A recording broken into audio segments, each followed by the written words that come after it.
Hey everyone, welcome to another top 10 list. This is the conclusion of the top 10/12 notes that I sent in for grading. These are the top five, and I got a bonus note in here as well. I did send in one extra note that I wanted to get graded, but I didn't let you guys know about it. It's a little bit of a surprise at the end.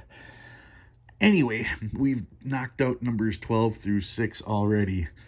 5 through 1, these are the biggies. These are pretty impressive notes. Some of them had interesting questions. I didn't have a whole lot of high hopes for some of these notes.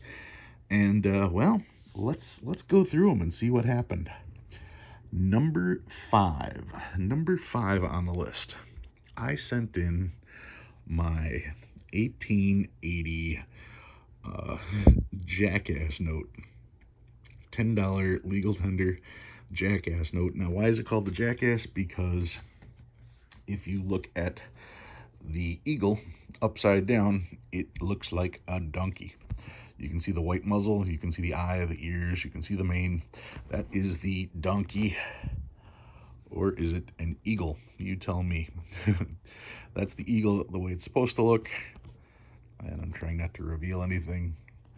That is the donkey. So the Jackass note. Anyway, I sent this in because I was curious to see what they would say because, well, there is a pretty big tear here, and there's a hole in the note right here as well from the creases and the tears in this note. So I didn't have a whole lot of high hopes for this particular one. I didn't know what they were going to say about it, and I was curious to see what kind of grade that they were going to give this with that little bit of damage like that. So what did PMG say on my note? What did I say on it first? I said on the Jackass note, I said 15 to 20 on this particular one because, like I said, it's got the hole, it's got that tear. 15 to 20 was my best guess, and they disagreed. They called it a 25.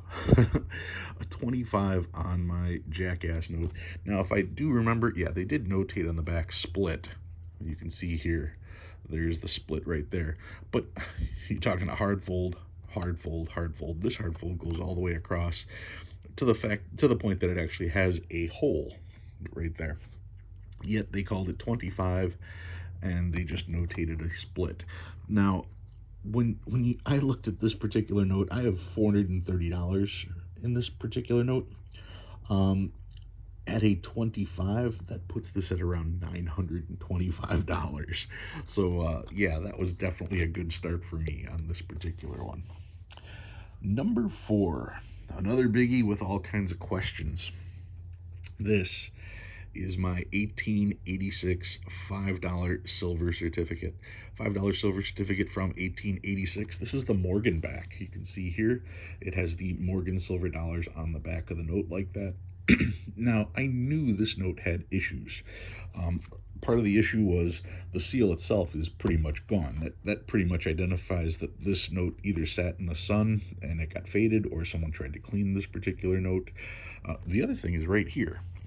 There was a hole and somebody patched it, and if I turn it over, you can see the patch right there. They colored it a little bit to make it blend in. So I didn't know what they were going to do with this. Now, looking at it, you can see there is a lot of wrinkles, there is a lot of creases in this particular note, and I was hoping that this would, get an 8. I didn't know what they were going to say because of the patches and everything else. So I pictured this as an 8. I think I put 8/12 when I looked at it. Let me just double check here. Morgan back, yeah, 8/12 is what I put. They disagreed. They did not see it the way I saw it. They gave it a 15. A 15. They did put a net on there, and they did notate that a piece was added and the seal is faded. And of course, the piece added, like I said, right there, and the seal, of course, is faded right there. But what does that mean? Well, it means that I had $730 invested in this note, and at a 15, that puts it at about $1,750. Now, of course, with the net, you start at $1,750 and then you negotiate down from there. But still, that's a long way from 700. So I made out pretty good on this one. My biggest fear was it coming back as not genuine because, like I said, that seal that had me questioning all kinds of stuff. But yeah, they say it's the real deal, and they gave it a 15. So I cannot be happier with that particular grade. That is number 4. Number 3 on the list. Number 3, I went with the first note I ever bought.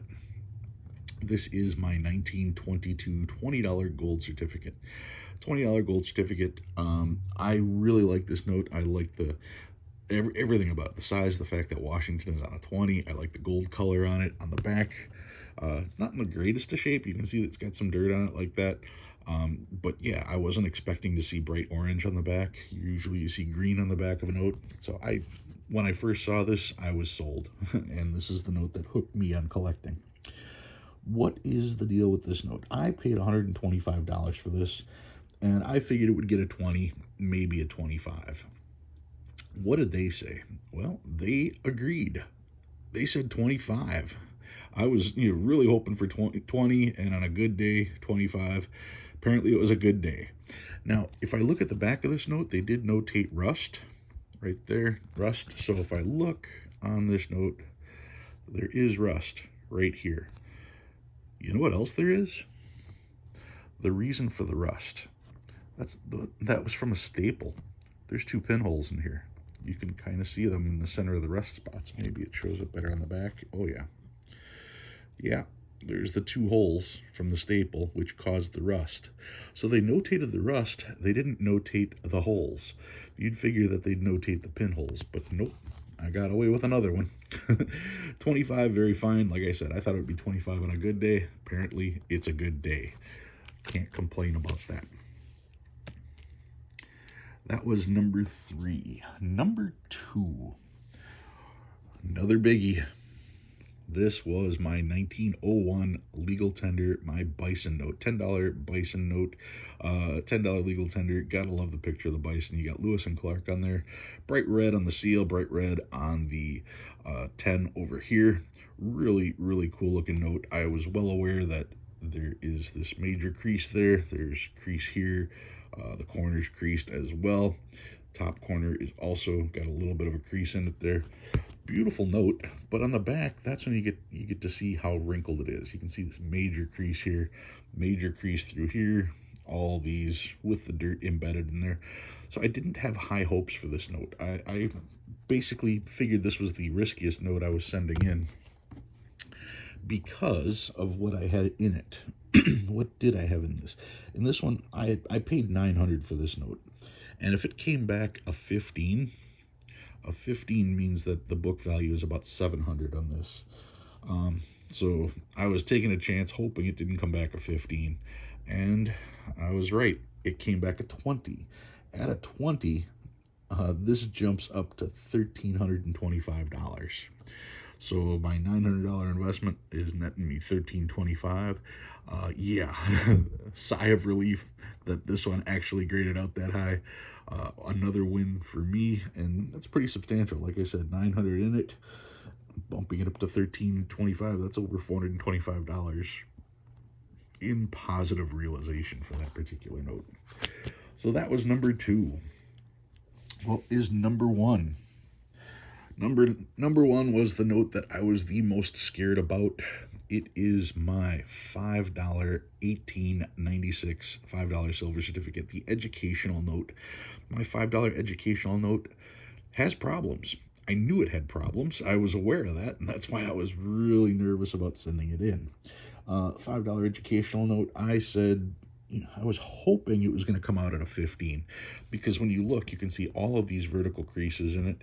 It makes it look like the note was rolled up at one point. And when you get a note that's rolled, that's generally the first thing I look for when you start talking about an 8. And so I was kind of scared that this was going to get an 8 or a 10. I was really hoping it would squeak out a 15, because I had $1,200 in it. And, well, it got that 15.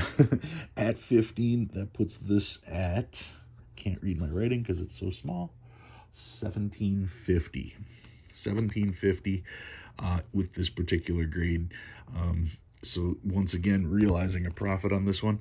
Now this was interesting because they called it repaired. Now when I showed this one, if you look on top, you can kind of see that it looks like it's been folded and holed, but if you check the back, you can't really see it. So apparently that was the repair. It's also interesting down here because you can see that there's a very clear white section that kind of goes up a little bit compared to everything on either side. And I thought that was interesting as well. I didn't note it at the time, but I did note the top portion when I first did the video for this particular one. But yeah, that's what they said, 15, and they did note it as repaired. So still, that puts us at a starting point of 1750 for that particular note. So that is the stuff that I had graded. Oh, wait, I had a bonus note. What was the bonus note that I sent in? It was another note that I was really worried about sending in because I had no idea how they were going to grade this particular note. But my curiosity got the best of me, and I decided to roll the dice. What note was it?